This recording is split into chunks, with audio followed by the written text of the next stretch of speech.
You ask Tiger to solve. This deals with linear equations with one unknown. The final result is x equals -6/7. Let's solve it step by step. Simplify the expression. Group the coefficients. Convert the integer into a fraction. Combine the fractions.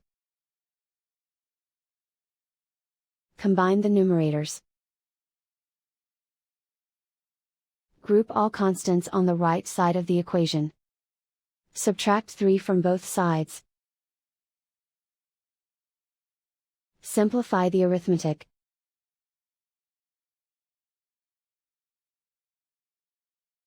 Isolate the x.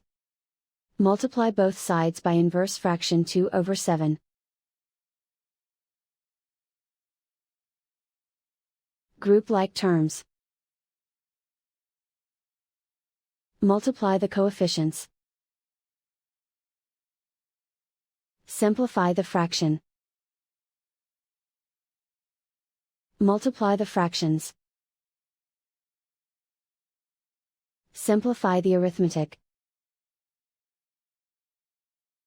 And so the final result is x equals -6/7.